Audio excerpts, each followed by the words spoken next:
The wind tore across the plains so hard it snapped a canvas cover clean off a wagon and sent it tumbling into the snow like a ghost in flight. 4 oxen stood dead in their traces, half frozen, eyes glazed with a rime of ice. The wagon tongue slumped to the side like a broken limb. Beside it, a woman clutched her swollen belly with one hand and braced herself against the wheel with the other, her breath shallow, ragged, and white with frost. Her name was Clara Whitlock, and though the men had left weeks ago, claiming they'd return with help, she knew in her bones they were never coming back. The baby wasn't due yet, not quite, but it pressed low in her belly, and every step now felt like walking with stone weights strapped to her hips. She'd wrapped a patchwork of wool and linen around herself, but the wind bit through it all. At her feet, the snow was drifted so deep around the base of the wagon that it rose higher than her knees. 4 more wagons sat crippled nearby, 2 with broken axles, one flipped entirely on its side, and another with its wheels removed and leaning like a derailed coach in the brush. Here, in the low hollow where they'd all pulled off the trail for a night's rest 2 weeks ago, the ground had turned into a basin for snow and death. She wasn't alone. There were 2 other women, both younger, both shivering beneath furs inside one of the wagons. A boy of about 12 named Eli, the son of a man who'd been swept away in the river crossing back in October, was trying to fix a cracked water barrel with pitch and rope. A dog, if it could be called that anymore, huddled beneath a broken bench, no longer barking, just watching. That was all that was left of a wagon train that had started with 20 families from Illinois, full of promises and bright-eyed talk of homesteads in Oregon. They were too deep in now. The snow was waist-high and had come 2 months early. The supply wagons were gone. The map had been in the hands of the captain, who'd died in his sleep back near Fort Kearney, and no one else had known how to read the stars. Clara had buried her husband 2 weeks after that. The same night their ox team froze standing up. She remembered laying his body under a burlap tarp, while the other survivors tried to pretend they didn't hear her cry. Now there was no one coming, no trail behind them, no promise ahead, just the wagons and snow. She didn't speak when she climbed up onto the tongue of the ruined lead wagon. She didn't speak when she began tearing at the canvas, ripping down the frost-stiffened flaps that once shaded them from summer sun. She only spoke when Eli came near, eyes wide. "We're not waiting to die," she said. "We're gonna build something." He looked confused. With what?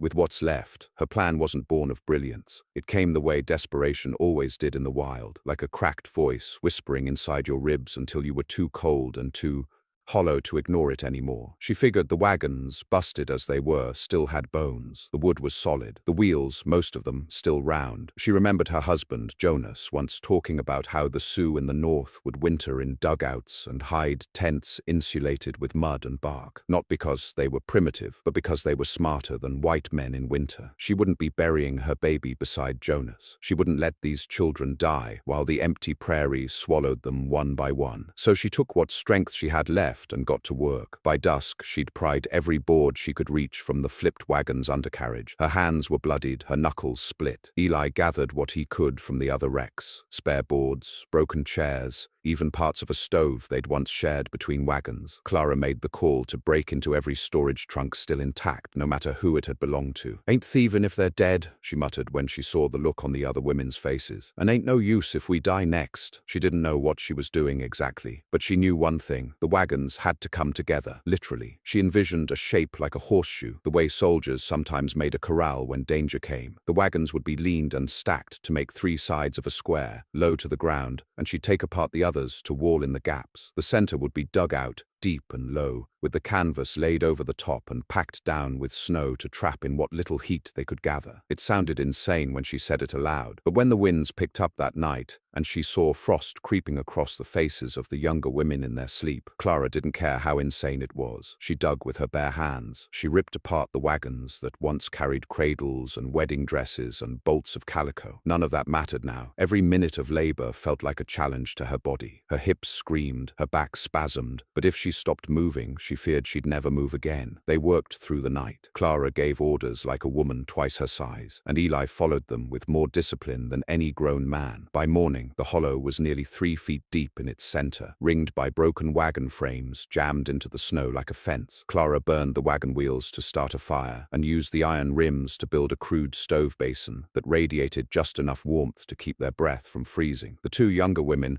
who had barely spoken in days, began to help. One was named May, 17 years old, an orphan the day her father's head was kicked in by a mule. The other, Ruth, was barely older and had lost her brother in the same snowstorm that had frozen the oxen. They had nothing left but fear, and whatever Clara told them to do, she ordered them to start sewing the remaining canvas pieces together. When they protested they didn't have enough thread, she tore apart the lining of an old dress to give them something. When the needle broke, she sharpened a fishhook with a whetstone. When their fingers turned blue, she told them to rub snow on them to numb the pain so they could keep working. "Think of the baby," she hissed through chattering teeth, "and tell me if freezing is worth quitting over." And somehow, by the end of the third day, there was a shelter. Not a cabin, not a tent, not a dugout, but a thing so strange it looked like a broken wooden fort had collapsed on itself. Yet inside it the fire still burned. Inside it the wind couldn't howl as loud. Inside it the pregnant widow lay at the center, wrapped in old quilts, her belly rising like a slow drumbeat against the storm. But Clara was not resting. She was planning, because a shelter alone meant nothing. The snow hadn't stopped. The food was nearly gone. And now the real winter was only just beginning. The roof bowed low with the weight of fresh snow, but it held. Every gust that screamed across the plains piled more white on top of it, sealing the creases between wagon boards, stiff canvas, and torn fabric like mortar. Clara had never meant for the makeshift roof to become an insulation layer, but now she thanked God for the snow. It was the only thing keeping the warmth in. In the fire pit she and Eli had built from iron and scavenged rock, the last of the wagon wheel spokes burned slow, their embers crackling with sap long since dried. Clara sat against the inner wall, her legs drawn up to ease the pull in her back. Her belly had hardened again this morning. Another false start, she prayed. She couldn't afford labor now. The shelter was only half finished inside. There were drafts she hadn't plugged, leaks that needed patching, and no clear plan yet for food beyond a few sacks of shriveled beans and mold-bitten cornmeal. Worse, they hadn't seen animal tracks in 2 days. "You think it'll hold?" Eli asked from across the fire. His cheeks were flushed raw from the cold, his voice hoarse from smoke and snowburn. Clara didn't answer right away. Instead, she looked around at the walls of their strange refuge. 3 wagons were locked into place at the rear, side by side, like sleeping oxen, tilted on their sides and buried halfway into the snowpack. Their insides had been gutted and lined with patchwork cloth, forming the warmer rooms where May and Ruth huddled now under shared blankets. Overhead, the final canvas was now stitched together from 2 covered tops and 3 tent flaps, nailed into place with scavenged iron tacks and scrap. Clara had even used the buckboard from the flipped wagon to form a slanted inner wall, deflecting the worst of the wind. "It'll hold," she said finally. "It better." But holding wasn't enough. They couldn't live like this for long. She forced herself up. The fire was low, and she couldn't afford to sleep more than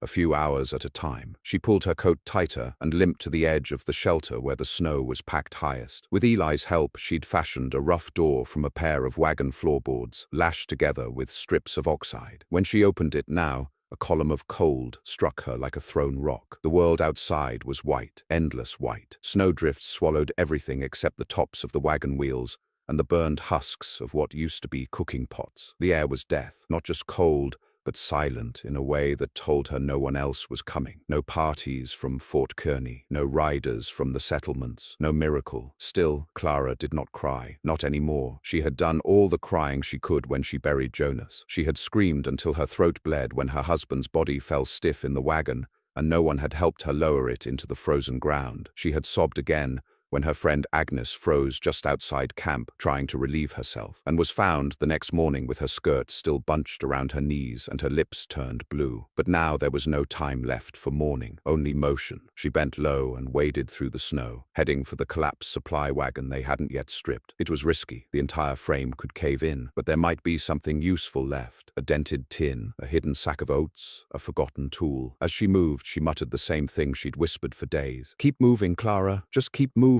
She reached the wagon and braced herself against the edge. The snow had bent the axles and split one of the wheels, tilting the wagon at a steep angle. She jammed her arm beneath the canvas flap and rummaged blindly, her fingers wrapping around hard metal, wood, frozen cloth. At last, she yanked free a rusted lantern, a half-empty jar of lard, and a bundle of something too stiff to identify. Her heart skipped when she found a small bag wedged in the rear corner. She tore it open with numb fingers and let out a breathless laugh. Apples, dry, wrinkled, and hard as stones, but apples, 6 of them. She cradled them like treasure. "Clara!" Eli's voice rang from the shelter. "Come quick!" She dropped the flap and trudged back, clutching the apples against her belly. When she burst through the door, the warmth nearly knocked her backward. Eli met her eyes with fear. "It's Ruth," he said. "She's coughing blood." Clara rushed to the corner where Ruth lay, bundled in furs. Her face was a pale sheen of sweat, her lips cracked. She was burning up. The girl coughed again, and red spattered the blanket. Clara touched her forehead and nearly recoiled from the heat. "Pneumonia," she whispered. "God help us." They had no medicine, nothing stronger than willow bark tea, and they'd used the last of it 3 nights ago. Clara pressed a cloth to Ruth's lips and tried to soothe her, but the girl's chest rattled like broken glass. She wasn't going to make it, and yet she couldn't say that. Not to May,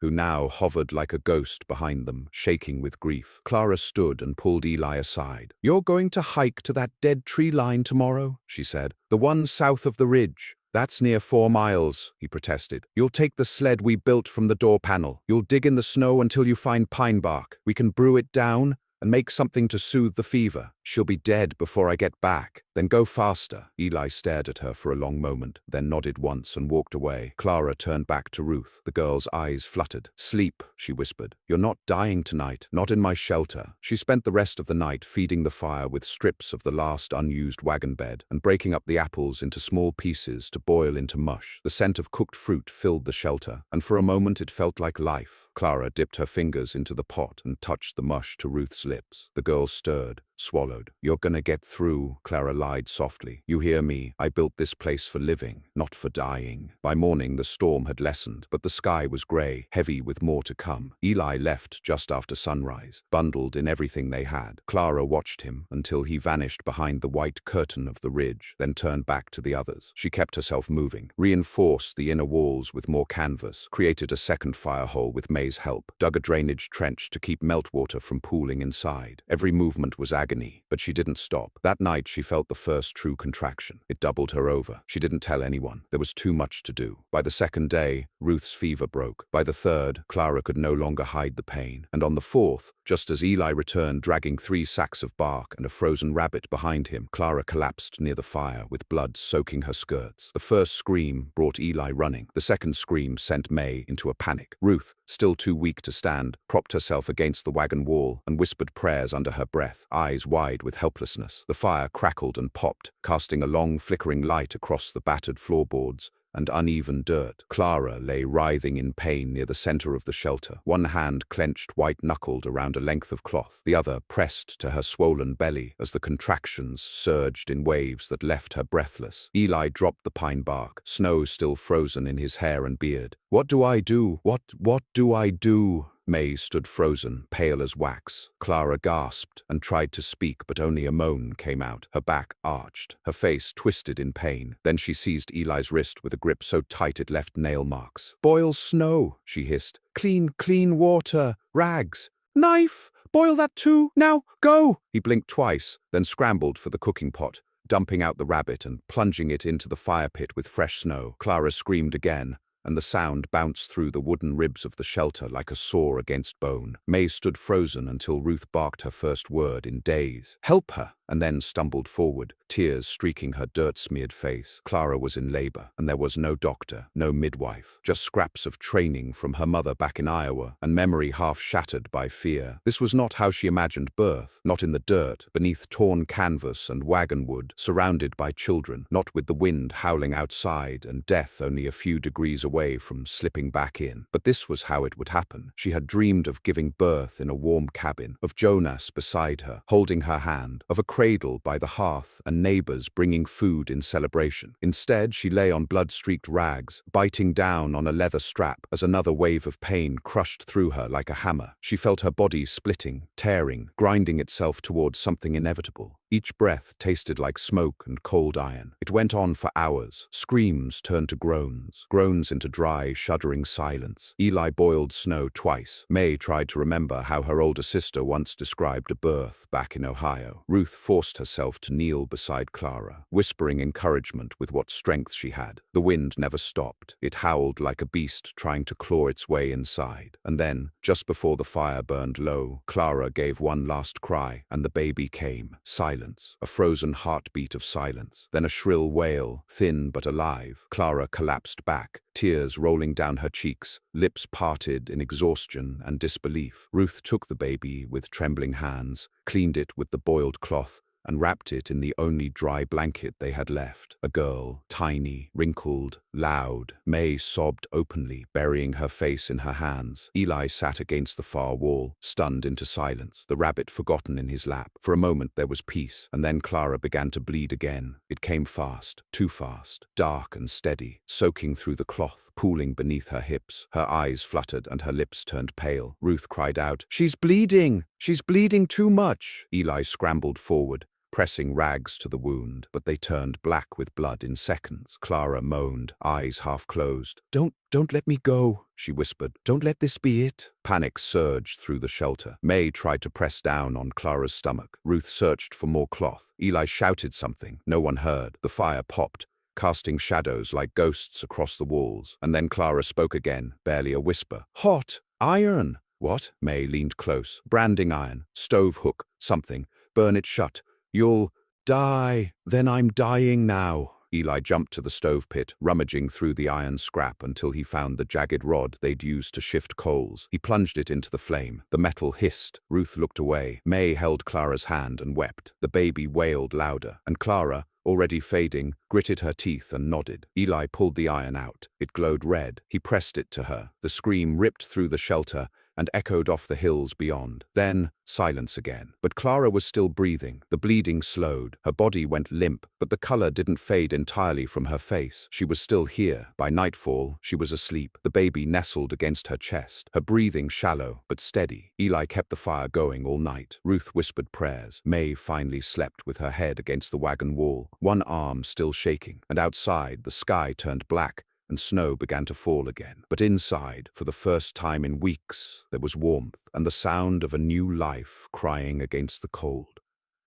The days that followed were harder still. Clara couldn't walk for the first 3. She drifted in and out of sleep, her face pale as ash, her strength nearly gone. The burn was deep, but it had saved her. Eli took over the firewood duties. He hiked to the far ridge and felled dead branches with a hatchet half as tall as him. May cooked rabbit broth and pine bark into a bitter tea that kept Ruth's fever down. The baby, named Hope by unspoken agreement, slept almost always, cradled in Clara's arms, wrapped in every scrap of warmth they could spare. The shelter began to transform. What had once been a half-dug ring of busted wagons now became something more. Eli finished sealing the rear wall with patchwork cloth and reinforced the frame with spare spokes and axle rods. May created a sling cradle from a wagon tarp and suspended it from the ceiling beams with rope stripped from a yoke. Ruth helped design a windbreak wall near the doorway, using old crates and a burned-out butter churn, which reduced the draft by half. Clara, weak though she was, still gave instructions from her bed. "We make this place better every day," she rasped, "'cause worse is still out there." On the 7th day, something happened that none of them expected. A knock, not a hard rap, not a call, but a thump, twice. Then a muffled voice, hoarse and broken by cold. "Hello?" Eli froze. May dropped her kettle. Ruth reached for the fire poker as if it were a rifle. Clara sat up, eyes wide. They opened the door slowly, carefully. Outside,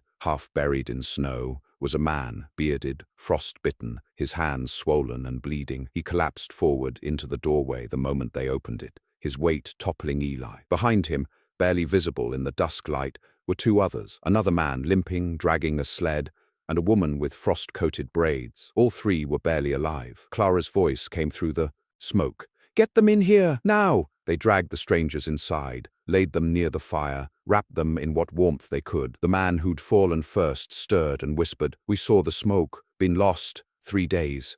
"Where from?" Clara asked. "Wagon train, Kansas group. We split north when the rivers flooded. Been lost ever since. Ours froze. They all froze." He looked at the shelter like he couldn't believe it. "This place, it's warm." Clara smiled faintly, exhaustion in her eyes. "We made it so." That night, 7 people slept inside the broken wagon train. 1 was a newborn. 1 was a widow held together with fire and scars. But all of them were alive. The snow outside still fell. The prairie still howled. But inside that crude, buried circle of wagons, something existed now that hadn't existed for a long time on that trail. A chance. By morning, the new arrivals were speaking in full sentences again. Barely. They'd lost 2 companions the week before, they said. 1 to starvation, tradition, the other to exposure when the shelter they'd tried to build collapsed in the wind. They had followed elk tracks west for 3 days, hauling a broken sled, before seeing smoke curling through the air in the distance. One of them, a wiry man named Tom, said the smoke looked like it was rising from the ground itself, and they'd thought it a trick at first, something their minds conjured in the cold, a ghost maybe. Then they'd seen the wagons, half submerged in snow, and the scent of real smoke and fire had hit them. "We didn't know if it was shelter or hell," said the other man, Harlan, voice scratchy with frostbite. "Didn't care much either way. We weren't gonna last another night." Clara hadn't stood since the birth, and her face was pale and drawn, but she sat up to speak. The baby slept against her chest, pink and warm, wrapped in Ruth's mended shawl. "This place is barely holding as it is," she said, her voice rasping like parchment. "We don't have extra food, no dry clothes for you, and if one of you's sick, we can't treat more fevers." Tom bowed his head. "Understood. We'll move on if we have to. Just wanted one warm night before we freeze again." Clara didn't answer right away. She looked around the shelter, at the blackened stovepot simmering with bark tea. At the wall, May had just finished sewing tighter with strips of wool. At Eli, already sharpening the iron hook near the fire, always ready to do what had to be done. At Ruth, who hadn't smiled since they lost her brother, now quietly cooing at the baby beside her. "No one moves on," Clara said. "Not unless they're walking." The men looked stunned. The woman, who'd not spoken yet, finally looked up and nodded. Her name was Elsie. She had lost her infant daughter in November. Now her arms hung empty, and her eyes never left the tiny bundle that was Hope. But she didn't ask to hold her. She only watched, with a reverence that didn't need words. That day, the shelter changed again. Eli led Tom and Harlan out to the supply wagon with what tools they could spare. Together they hauled back boards, hinges, and even the rusted remnants of a barrel stove long since abandoned. Clara directed from her cot like a general in the war she never asked to fight. "You two dig," she ordered. "You two reinforce the south wall. That snow's gonna push in by next storm." They did as told, without question. There was no room left for pride or argument in that hollow of half-buried wagons. Only motion, only purpose. They spent 4 days rebuilding the outer wall, using the new boards to form a lean-to extension that expanded the shelter just enough to sleep 7 without stacking bodies. They buried the walls in snow on purpose, packing it in tight to seal out drafts. Inside, they stripped out the last of the canvas and doubled it against the ceiling. Eli engineered a flue from old stovepipe and wagon wheel rims,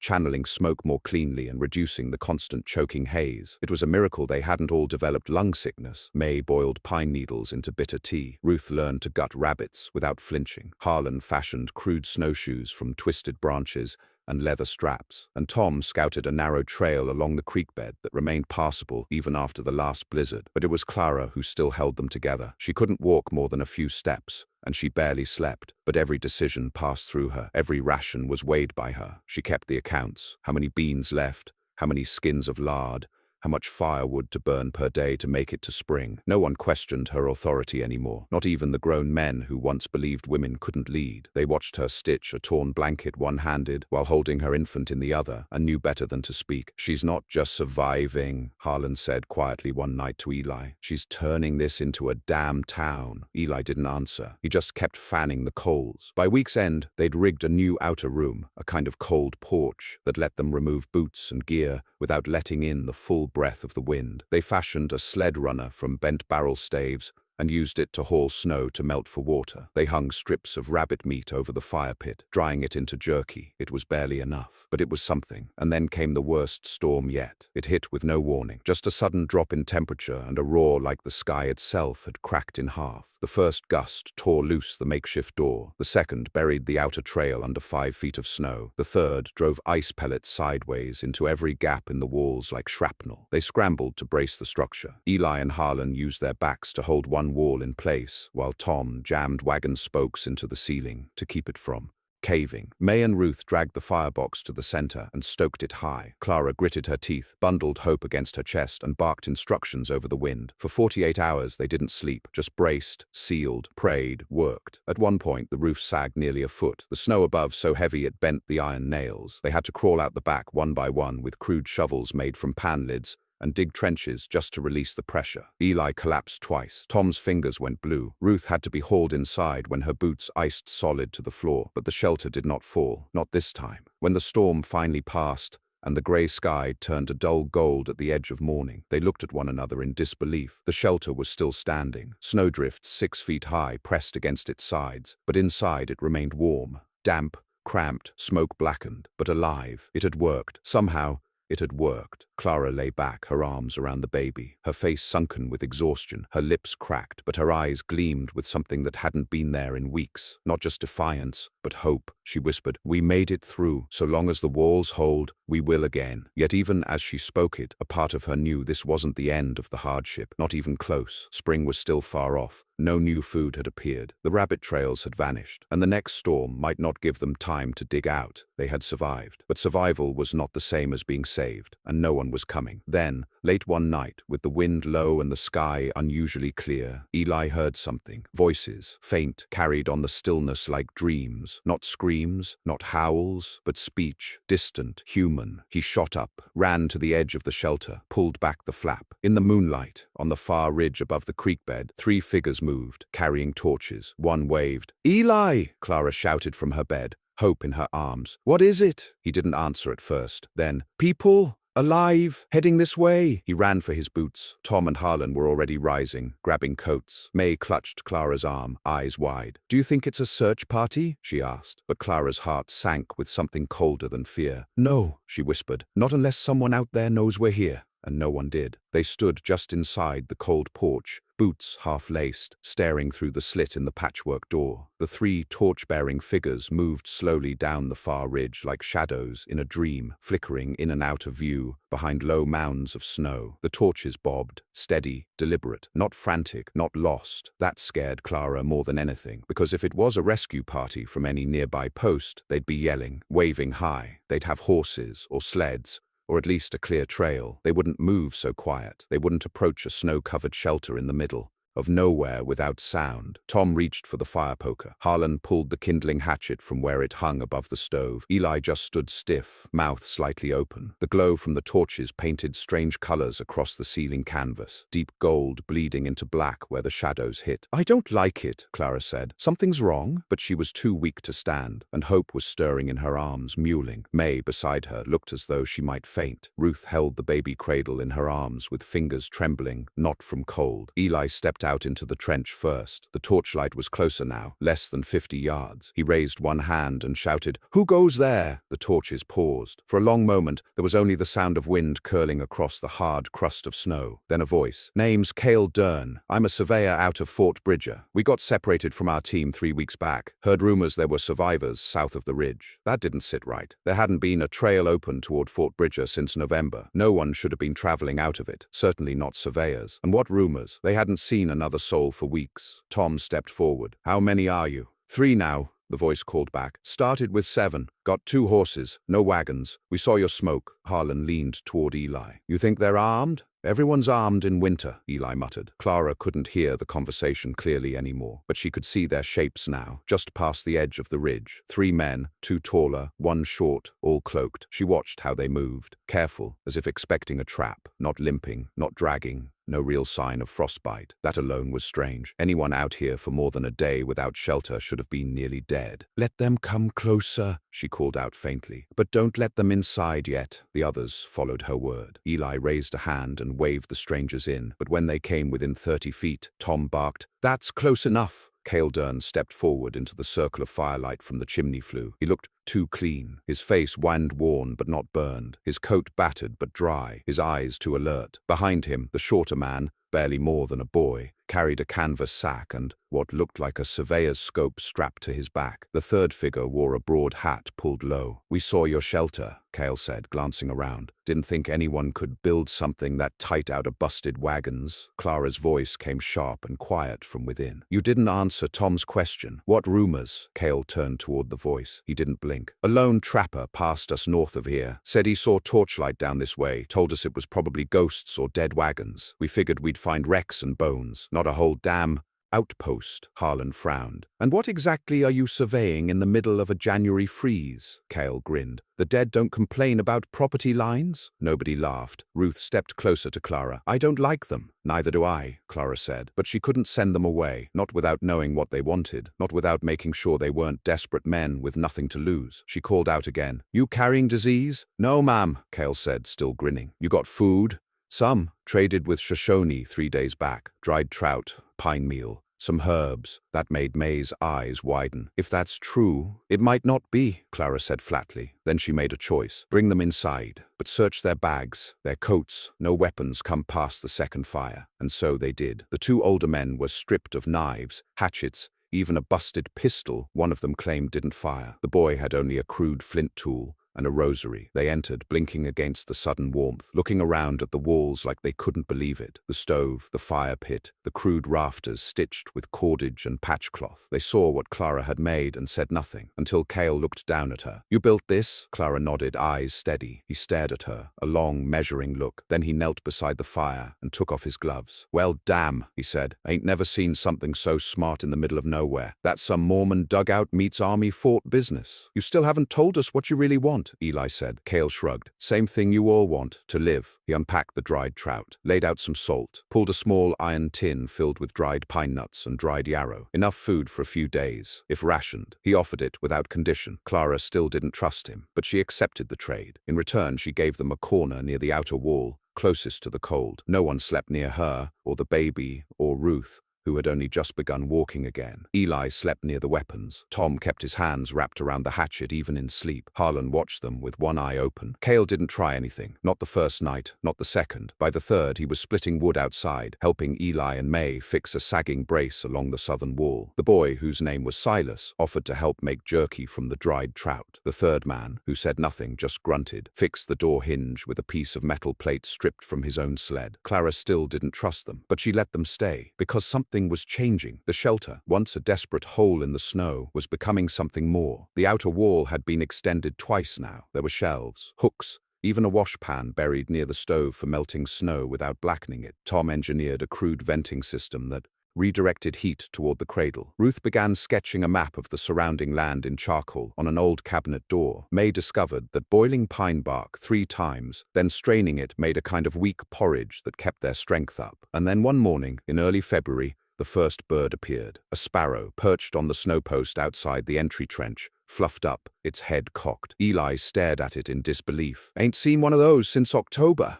Cale stepped up beside him, arms folded. "Means spring's coming." But Clara didn't smile. Not yet. Not until the food was fully restocked. Not until they dug their way out. Not until she could walk without leaning on May. Not until Hope's cries turned into giggles. Not until the snow stopped falling. But that night, after the others slept, she sat up in her corner of the wagon shelter, held her daughter against her chest, and whispered into the soft fuzz of her scalp, "You were born in the worst freeze the land could throw at us. And somehow, here we are." Hope stirred, fists clenched. Clara looked up at the soot-blackened ceiling, at the wagon beams and salvaged braces, at the canvas now stiff with weeks of smoke and grease and wind. She didn't see wreckage anymore. She saw a home, a hard home, but real, earned, built nail by nail, board by board, from ruin. A shelter not just from snow and death, but from despair. She kissed her daughter's head,